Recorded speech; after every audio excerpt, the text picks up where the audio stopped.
if we have linear transformation T from, say, Rn to Rn, such that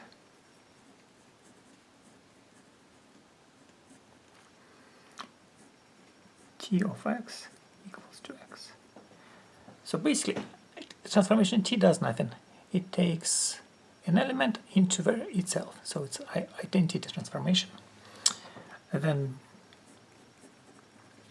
the matrix of identity transformation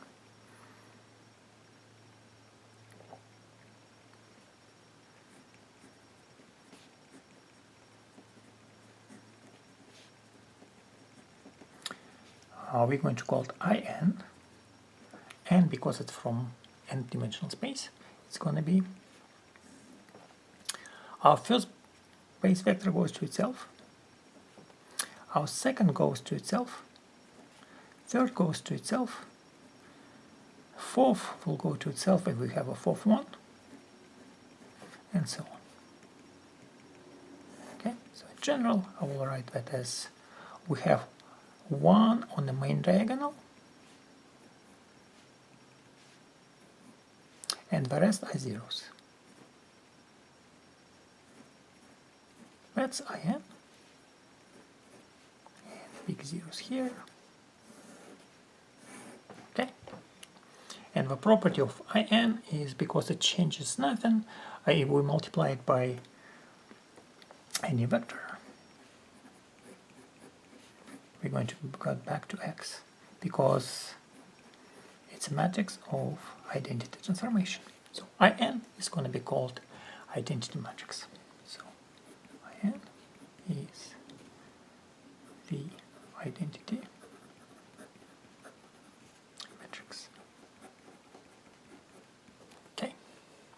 Now, if A is n by n matrix,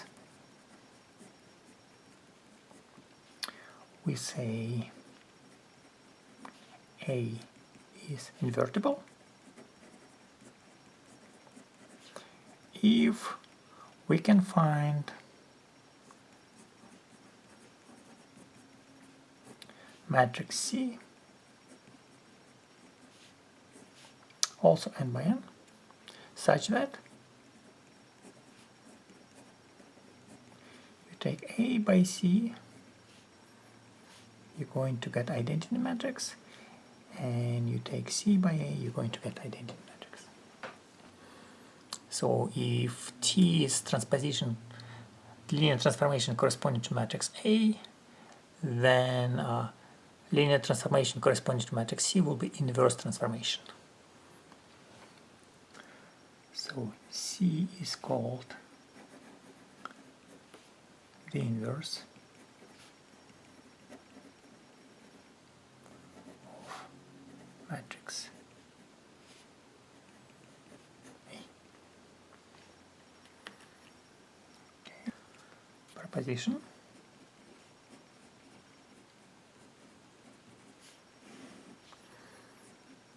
If A is 2 by 2 matrix, A, B, C, D, then A is invertible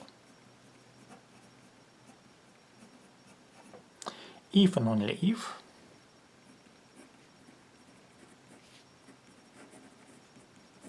and only if expression AD minus BC is not equal to 0.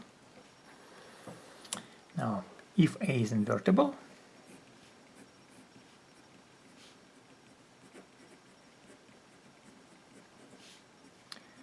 its inverse, we're going to be using A inverse sign for it, equals to 1 over AD minus BC. Then we're going to flip A and D,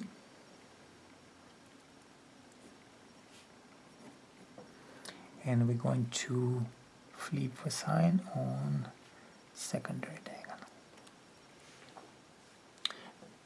down the road expression AD minus BC, we're going to call the determinant of matrix 2 by 2 matrix A.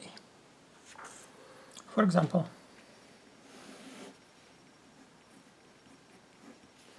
if matrix A equals to 1, 2, 3, 4,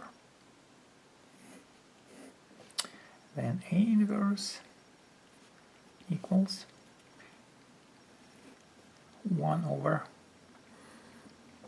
A is 1, D is 4, so 4 minus B is 2, C is 3, minus 6.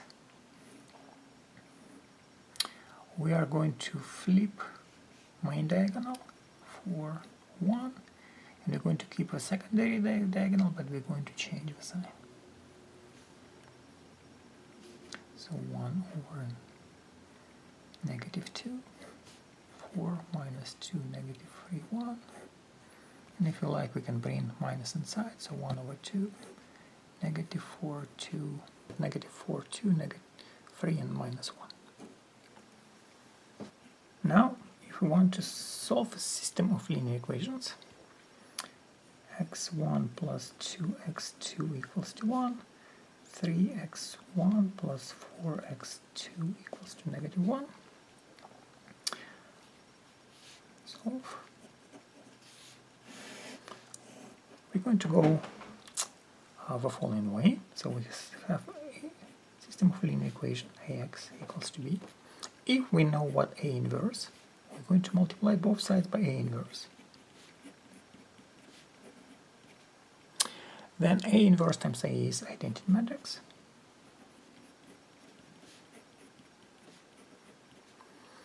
And then identity matrix times X is just X.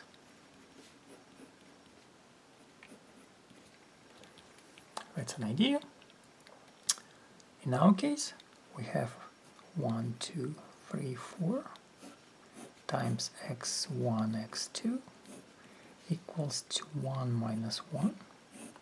We know what inverse of matrix A is.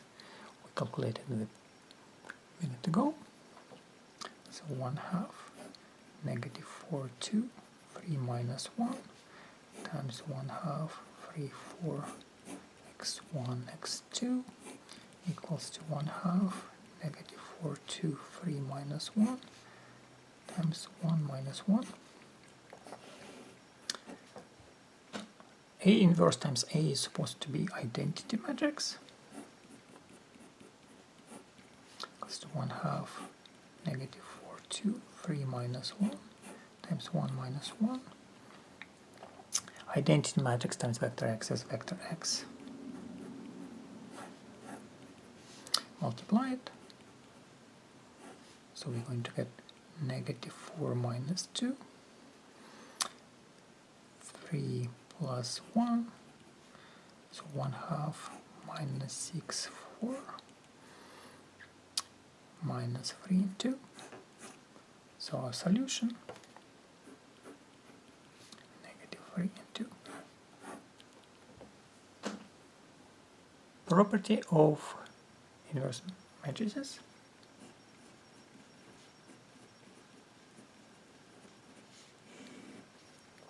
First one, if A is invertible, then inverse of inverse is the original matrix. Second, if two matrices A and B are invertible,